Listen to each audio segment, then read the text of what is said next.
that's rotten.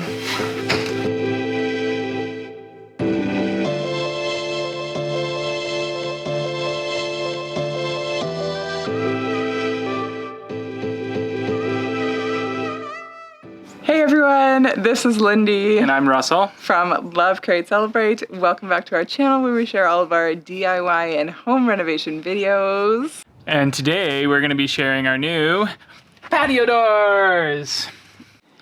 If you've not subscribed to our channel, don't forget to hit that subscribe button. Most important part.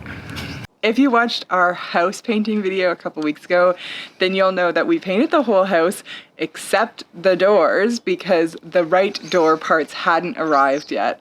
We finally got them. Russell was able to spend some time getting them ready, installing them, and they look amazing. There was some door drama. There was some door drama. As I call the double D.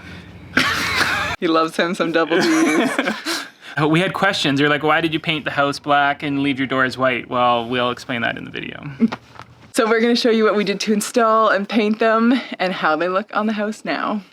And we were super excited to team up with DAP Canada. They supplied all the products to seal this bad boy in place so that it's weather tight.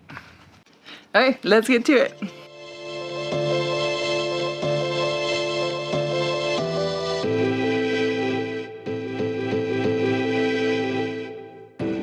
So you can see that there's a bunch of weather damage to this door. So down here, like this is all rotten. That's the brick molding, but you can even see into the frame, like that's bad. I didn't even know it was that bad.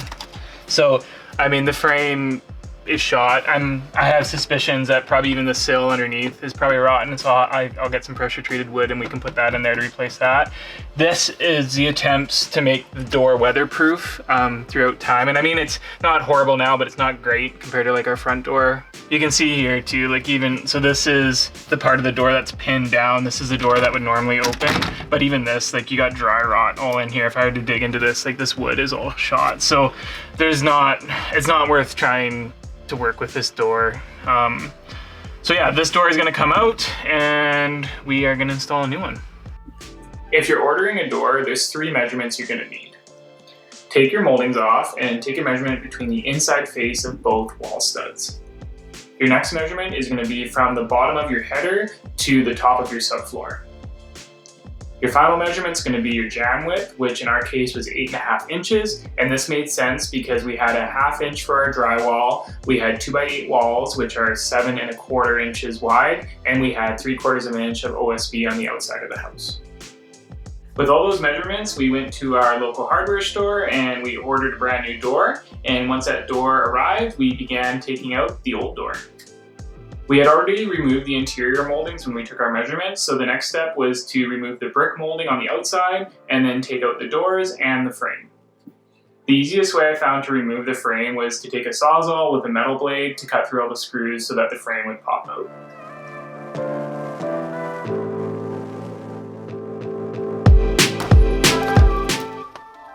Oh yeah, that's rotten. Once we removed the bottom sill, we noticed that the bottom board that it sat on was rotten, so we ended up replacing this with a new pressure-treated board.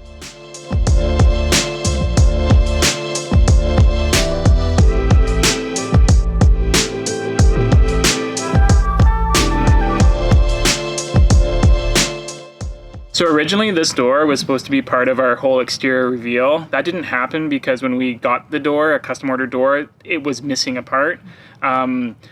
We were supposed to have a custom width because we have 2x8 walls. Part of the door was custom width, but the sill was short.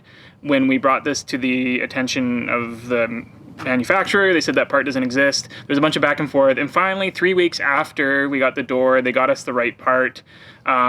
It was unfortunate because it just added a bunch of extra work for us when we had to do painting, but we got it in. It looks awesome. Rona was phenomenal to deal with. They really helped us get the right part. The door supplier was really difficult, which was unfortunate. But anyways, we got it all figured out. I got that part, got installed in like 20 minutes, half an hour, and we got a nice custom door. So now that the sill is finally fixed, we can get the door in. I am gonna get ready to install our new door sill, new door frame. So we're teaming up with DAP on this one. So we're actually using a bunch of their products. So for the bottom sill, I'm gonna be using some of their silicone ultra, just running a couple beads on that to make sure no water can get driven in under the sill. So I'll be using that.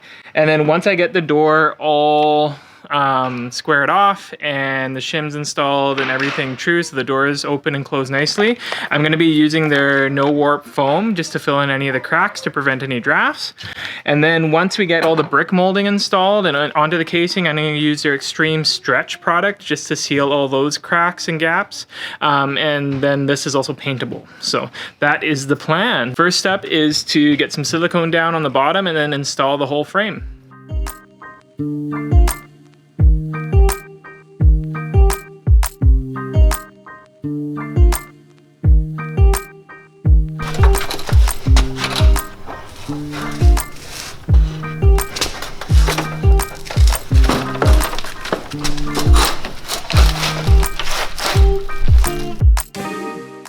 You can see me here just checking that the door frame is flush with the exterior wall and the interior wall, as well as making sure I have as much as possible an even gap on the sides and top.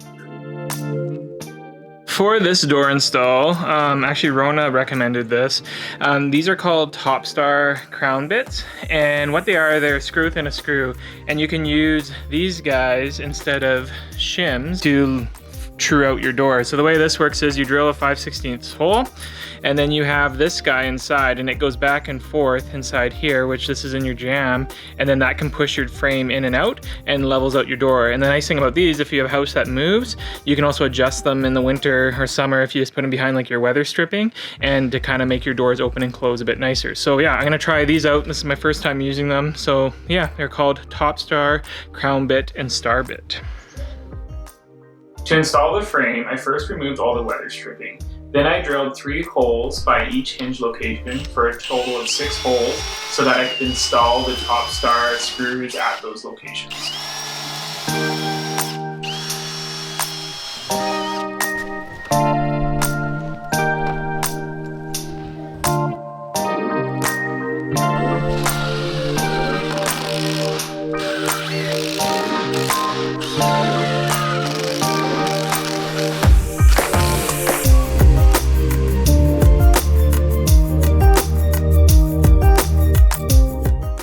Next, I made sure the door frame was level and square by adjusting the Top Star screws.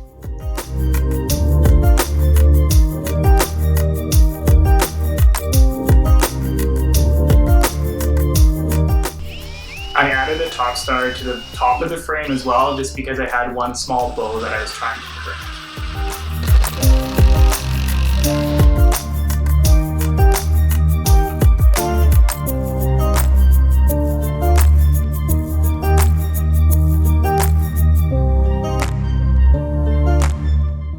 For the door design that we decided to go with, the one door actually doesn't have a handle and it's actually held in place with pins. So here I'm just drilling the holes for those pins.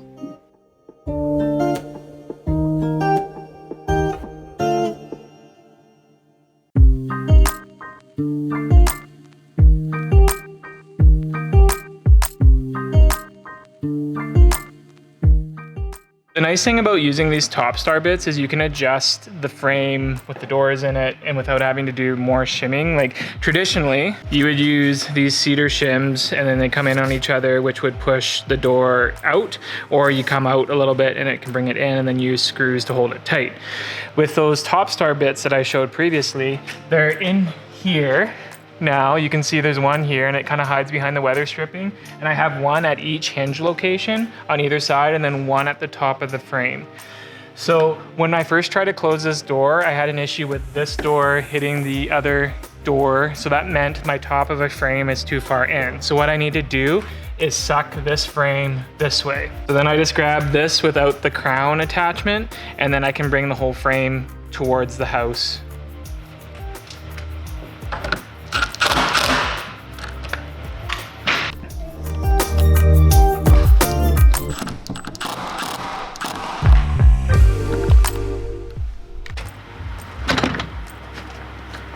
Perfect. Perfect, so now I have a nice tight fit, because what was happening before is this door, the inside piece was hitting here, not allowing me to close. So that is all adjusted.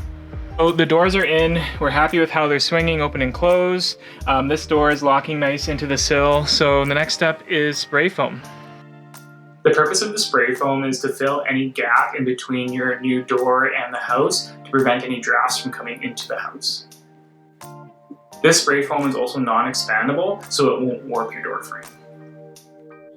We'll include a link for this as well as the other materials in the description box below. To save money, we decided to paint the doors ourselves because it would have been an extra $1,000 if we ordered them painted. We went with the same paint we used on our windows, which is vinyl safe, and here you can see it looks like it's going on blue, but it will dry black.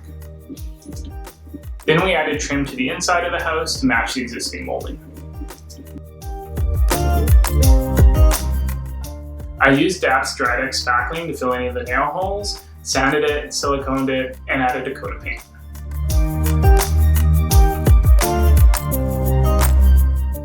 Here you can see the outside. So the doors actually look really rough here, and what happened is I got caught with the rain shower, so I have to recoat the doors again, but I am installing the brick molding. I cut the brick molding to length, and then I attached it to the door frame using brad nails.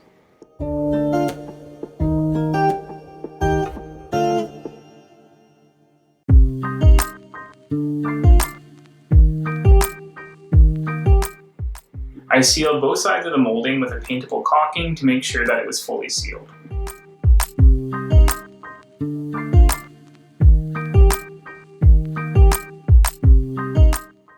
And again, I used spackling to fill all of the nail holes. Now that Lindy's finished setting up, here's a tour of our finally finished patio with our brand new patio doors. Replacing these patio doors, getting rid of the rotten pieces, and eliminating all those drafts has been on our to-do list, and it feels really good to get this done.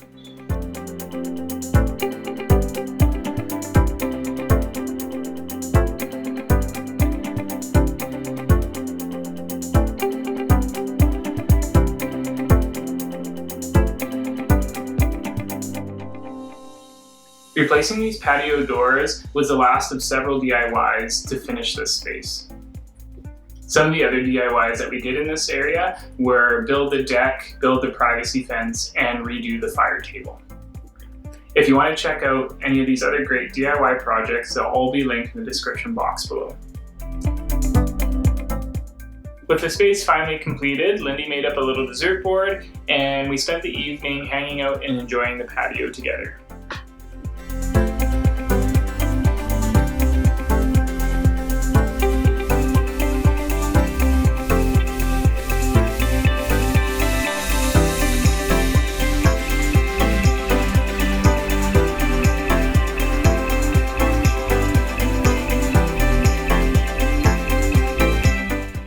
What'd you guys think of our fall patio and our new black doors? Would you paint doors black, or would you get black doors? It's, I mean, I'm really happy. It's moody. Like, it just, you get out here and you're like, damn. Yeah, it's a vibe. It's a vibe. And I mean, some people like it, some people don't, but we like it and we love it. And I think it looks awesome. It fits with the rest of the house, so. It all came together really nicely, and now all we have left to do is the front porch. Yeah, all we have left to do, you make it sound like. But we are working on it, and that video will be here soon. So stay tuned to watch the last outdoor transformation of the summer. Big thanks to DAP Canada. Thanks for all the product, and hopefully that helps you guys know what to use when you install your patio or front door. If you guys like this video, please give it a thumbs up. Let us know what you think of our new black door in the comments below. And as always, hit the bell so you don't miss out on future DIY and home renovation videos. Thanks so much for watching.